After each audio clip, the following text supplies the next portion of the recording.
নমস্কাৰ, মই আছোঁ আপোনালোকৰ ডিজিটেল মিত্ৰ। আপোনালোকে বাৰু গভৰ্ণমেণ্ট যিকোনো স্কিম যেনে অৰুণোদয়, PM কিষাণ, PM আৱাস যোজনা বা স্কলাৰশ্বিপ এইবিলাকৰ বাবে এপ্লাই কৰিছে নেকি?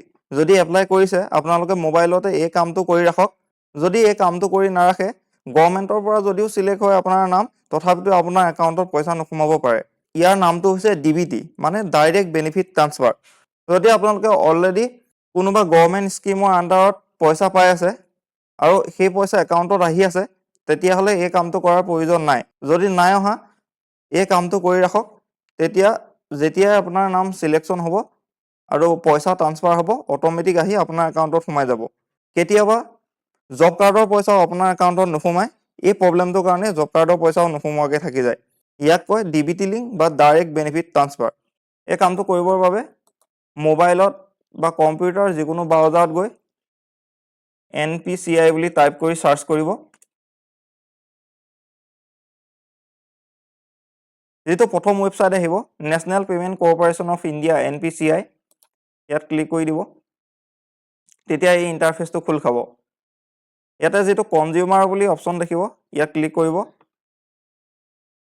আৰু তলতে আহি দেখিব ভাৰত আধাৰ চিডিং এনাবলাৰ বুলি, ইয়াত ক্লিক কৰি দিব। অলপ দেৰি ৱেইট কৰিব। ৱেইট কৰিলে ইণ্টাৰফেচটো খোল খাব। ইয়াতে ওপৰত লিখা আছে আধাৰ চিডিং ডি চিডিং, ইয়াত ক্লিক কৰিব। ইয়াতে প্ৰথম আধাৰ নাম্বাৰটো এড কৰিব।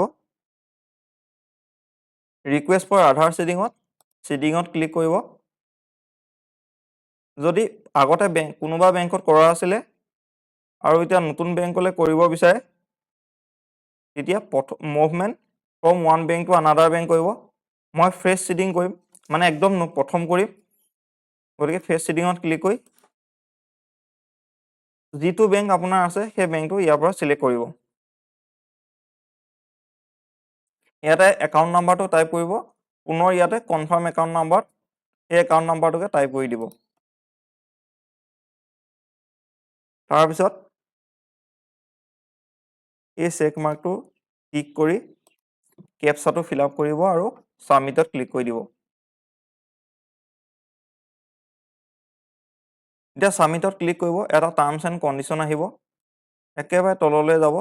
যদি বিচাৰে টাৰ্মছ এণ্ড কণ্ডিশ্যনখিনি পঢ়ি চাব পাৰে। এগ্ৰি এণ্ড কণ্টিনিউত ক্লিক কৰি দিব। ইয়াতে আপোনাৰ আধাৰৰ লগত যিটো মোবাইল নাম্বাৰ লিংক আছে, তাত এটা OTP যাব। সেই OTPটো ইয়াত ফিল আপ কৰি কনফাৰ্মত ক্লিক কৰিব।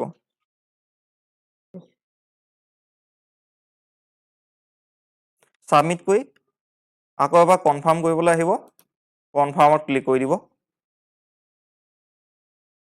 এনেকৈ অলপ দেৰি লোড ল'ব। আপুনি অকণমান ৱেইট কৰিব। যদি ছাকচেছ হয়, যেতিয়া ছাকচেছ হ'ব এনেধৰণে এটা মেছেজ আহিব, আপুনি অ'কে কৰি দিব।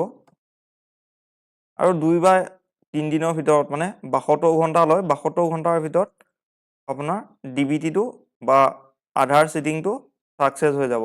যদি ভিডিঅ'টো ভাল পালে ভিডিঅ'টো লাইক কৰি দিব, চেনেলটো ছাবস্ক্ৰাইব কৰি দিব আৰু লগতে আপোনাৰ বন্ধু বান্ধৱী বা আপোনাৰ আত্মীয়লৈ এই ভিডিঅ'টো শ্বেয়াৰ কৰি দিব।